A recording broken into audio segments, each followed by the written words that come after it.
ଭିତରେ ଯାହାର ପରସେ ଘଷି ତଳ ଘାସ କଥା କହେ ପାଉଁଶରେ ଗୋଟିଏ ଫୁଲ ସେଇ ଈଶ୍ୱର ଖେଳି ଖେଳାଇ କହିଛନ୍ତି ସଭିଙ୍କ ଅନ୍ତରେ। ସେଇ ଈଶ୍ୱରଙ୍କ ଚରଣ ତଳେ ମୋର କୋଟି କୋଟି ପ୍ରଣାମ। ତଥା ମଞ୍ଚାସୀନ ଥିବା ତ୍ୟାଗଭୂମି ମଞ୍ଚରେ ଅତିଥି ଏବଂ ସାରସ୍ୱତ ସାଧକମାନଙ୍କୁ ମୋର ଆନ୍ତରିକ ପ୍ରଣାମ। ମୋ ସମ୍ମୁଖରେ ଥିବା ଅତିଥି ଏବଂ ସାରସ୍ୱତ ସାଧକମାନଙ୍କୁ ମୋର ଆନ୍ତରିକ ପ୍ରଣାମ ଜଣାଉଛି। ସାର୍ ଆଲୋଚନା କରୁଥିଲେ ଯେ ମାନବତ୍ୱ ମାନବିକତା ବଦଳୁଛି। ସତରେ ଦିନେ ସବୁ ଫେରିଯିବା ଜାଣି ସୁଦ୍ଧା ସାଇକ୍ କରୁ ଜୀବନକୁ। ଇଆଡ଼ୁ ସିଆଡ଼ୁ ବଙ୍କାରଙ୍କର ଇନ୍ଦ୍ରଧନ ପରି ସ୍ୱପ୍ନ ଦେଖୁ ଅଗନା ଅଗନି ବନ ଭିତରେ ଖୁବ୍ ଏକୁଟିଆ ଶୁଆ ପରି। ସ୍ୱର୍ଗ ଦ୍ୱାର ଆଡ଼େ ଆତ୍ମା ଫିଙ୍ଗିବା କଥା ଏକଦମ ଭୁଲି ଯାଉ। ସ୍ୱର୍ଗ ଦ୍ୱାର ଆଡ଼େ ଆତ୍ମା ଫିଙ୍ଗିବା କଥା ଏକଦମ ଭୁଲି ଯାଉ। ସ୍ମୃତିର ପାହାଡ଼ ଚଢ଼ୁ ଚଢ଼ୁ ଏଠି କ୍ଳାନ୍ତି ଆସେ ଭଲ ପାଇବାରେ। ଦୁନିଆ ଭିତରେ ଖାଲି ସ୍ୱାର୍ଥ ଖେଳେ।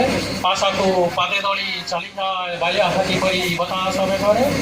ଭାବ କିପରି ଗଢ଼ିବା ଆମେ ଆମ ନୀଡ଼ ମୁକୁଳ ଆକାଶ ତଳେ ମାଟିର ମଥାନେ। ମୁକୁଳ ଆକାଶ ତଳେ ମାଟିର ମଥାନେ। ମୁଁ ମୋର ସଂକ୍ଷିପ୍ତ ପରିଚୟ ଦେଉଛି। ମୁଁ ଶିବ ସୁନ୍ଦର ସାହୁ, ଭଦ୍ରକ ଜିଲ୍ଲା ବାସୁଦେବପୁର ଥାନା ପଦ୍ମପୁର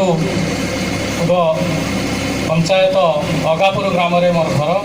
ମୋ ବାପାଙ୍କ ନାମ ଦୟାନିଧି ସାହୁ।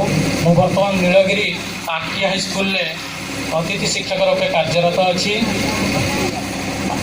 ମୋତେ ଏହି କବିତା ଲେଖିବା ପାଇଁ ମୋ ବାପା ମଧ୍ୟ ଜଣେ କବି ଥିଲେ। ସେ ଜୟପୁର ରେଡ଼ିଓ ଷ୍ଟେସନରେ ଗୀତିକାର ମଧ୍ୟ ଥିଲେ। ଏହି ଭଦ୍ରକ ଜିଲ୍ଲାରେ ଶିକ୍ଷା ବିଭାଗରେ କୋଡ଼ିନେଟର ମଧ୍ୟ ଥିଲେ।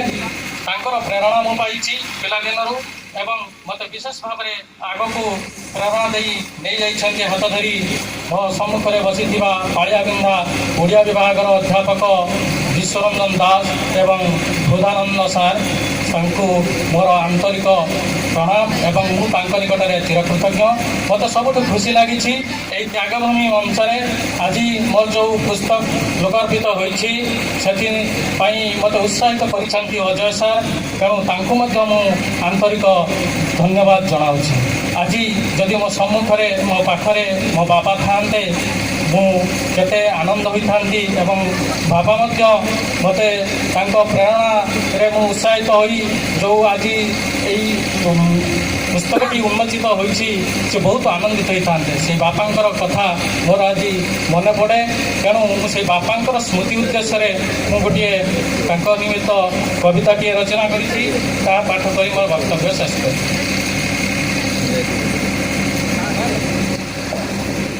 ଶଙ୍ଖା ସିନ୍ଦୁର ଘରର ମୁରବୀ ଦୟାନିଧି ନାମେ ଖେଳ ସାରି ସଭିଙ୍କୁ ଏକଦମ ପଛ କରି ଅଫେରା ପଥେ ଯାଇଛନ୍ତି ଫେରି। ଜମା ବିଶ୍ୱାସ ହେଉନି ଆମେ ବାପାଙ୍କୁ ହାରିଛୁ। ଜମା ବିଶ୍ୱାସ ହେଉନି ଆମେ ବାପାଙ୍କୁ ହାରିଛୁ। ଏକବାର ଏକୁଟିଆ ହେଇଛୁ। ଆଉ କିଏ ଅଛି ଗଢ଼ିଦେବ ଆମ ସିଆଣିଆ ସଂସାର। ଅଭୟ ହାତ ଯାଚିଦେବ ମଥାକୁ ସୁଖରେ ଦୁଃଖରେ। ବାପା ଗୋଧଳି ଆକାଶରେ ବୁଡ଼ି ଯାଉଥିବା ସୂର୍ଯ୍ୟ ପରି ଯାଇଛନ୍ତି ଅପସରି। ମନେ ପଡ଼େ ବେଶ କିଛି ବର୍ଷ ବାପା ତାଙ୍କ ଦେହ ପାଖକୁ ଜଗି ଛାତି ଯନ୍ତ୍ରଣାକୁ ଚାପି ହୃଦୟର ସ୍ପନ୍ଦନ ମାପି ଔଷଧ ଖାଇ ଜିଇଁଥିଲେ। 2013 22 ସେପ୍ଟେମ୍ବର ରାତି 11 ଖୋର୍ଦ୍ଧା ରେଳ ପ୍ଲାଟଫର୍ମରେ ହଠାତ୍ ତାଙ୍କ ଭିତରେ ଲୁଚିଥିବା ନିଆଁଗଳା ହୃଦରୋଗ ବାପାଙ୍କୁ ଛଡ଼େଇ ନେଲା ତାଙ୍କ ଶେଷ ନିଶ୍ୱାସ। ଛାଡ଼ିଦେଲା ପେଟ ପାଇଁ ନାଟ। କେତେ ନିଷ୍ଠୁର ଏ ସମୟ, କେତେ ନିଷ୍ଠୁର ଏ ସମୟ। ବାପା ଛାଡ଼ିବା ବେଳେ ଘଟ ଆମ ହାତରୁ ପାଇଲେନି ଠୁପେ ଅମୃତ। ସବୁ ଖେଳ ଖେଳେ ନଟ। ଦେଖ ଛଡ଼େଇ ନେଇଛି ମାର ଶଙ୍ଖା ସିନ୍ଦୁର। ଭାଙ୍ଗି ଦେଇଛି ମେରୁଖୁଣ୍ଟ ଘରର। ବାପ ଛେଉଣ୍ଡ କରିଦେଇଛି ଆମ ଆଶା ଓ ବିଶ୍ୱାସ। ଖାଁ ଖାଁ ଲାଗେ ଘରର ଅଗଣା। କାନ୍ଦିବା କାନ୍ଦିବା ଦିଶେ ଗାଁ। ବାପା ଗଲା ପରେ ମୋତେ ଶୁଭିଯାଏ ତାଙ୍କ ବିକଳିଆ ଡାକ।